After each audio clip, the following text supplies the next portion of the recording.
മണിക്കൂറുകൾ പിന്നിട്ടിട്ടും മൂന്നാർ കല്ലാർ മാലിന്യ പ്ലാന്റിലെ തീപിടുത്തം നിയന്ത്രിക്കാനുള്ള ശ്രമം ഇപ്പോഴും തുടരുകയാണ്. മാലിന്യ സംസ്കരണത്തിന് ഉപയോഗിക്കുന്ന ഹൈഡ്രോളിക് പ്ലാന്റ് അടക്കം ലക്ഷക്കണക്കിന് രൂപയുടെ സാമഗ്രികളാണ് തീപിടുത്തത്തിൽ നശിച്ചത്. അതേസമയം തീപിടുത്തത്തിൽ ദുരൂഹതയുണ്ടെന്ന് ആരോപിച്ച് നാട്ടുകാർ രംഗത്ത് വന്നു.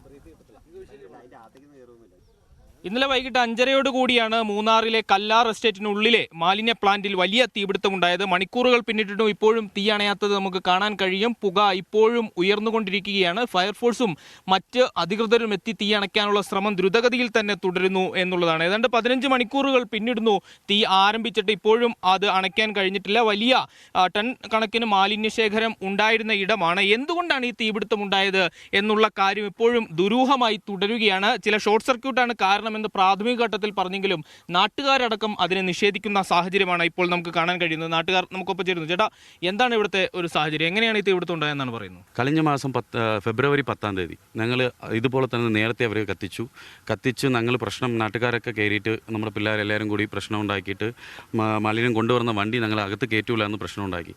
അതുമാത്രമല്ല, അത് 10-15 വർഷങ്ങളായിട്ട് ഇത് സ്ഥിരം നടക്കുന്ന പരിപാടിയാണ്. അവർ മാലിന്യം പുറത്താക്കാൻ വേണ്ടിയിട്ടുള്ളതാണ് ഈ പ്ലാന്റ്. പക്ഷേ അത് ചെയ്യുന്നില്ല.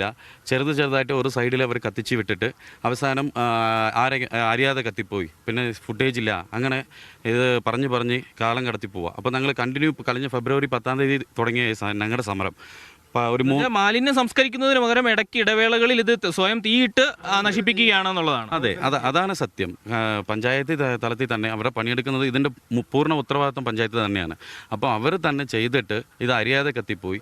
അറിയാതെ എങ്ങനെ ഫയർ വരുന്ന മാലിന്യമുള്ള സ്ഥലത്തേക്ക് ഇത് വിൽപ്പനയ്ക്ക് വെച്ചിരുന്ന മാലിന്യമാണ്. പ്ലാസ്റ്റിക്കാണ് ഏറ്റവും അധികം കത്തിയതെന്നാണ് പറയുന്നത്. ഇത് അവർ അങ്ങനെയാണ് പറയുന്നത്. അപ്പോൾ ഫെബ്രുവരി 10 അവർ കത്തിച്ച് വിട്ടത് അതിൻ്റെ തെളിവ് നമ്മുടെ കയ്യിലുണ്ട്. ഞങ്ങൾ പ്രതിഷേധിച്ചിട്ടുണ്ട്. അതിലകത്ത് സബ് കളക്ടർ വന്ന് ഇത് പറഞ്ഞിട്ടുണ്ട്. ഞങ്ങൾക്ക് ഈ മാലിന്യം മൊത്തം മാറണം. ഈ മാലിന്യ പ്ലാന്റ് തന്നെ ഞങ്ങൾക്ക് ആവശ്യമില്ലാന്നാണ് പറഞ്ഞിട്ടിരിക്കുന്നത്. ജനനടമാട്ടം ഇല്ലാത്ത സ്ഥലത്തേക്ക് പഞ്ചായത്ത് അത് മാറ്റട്ടെ.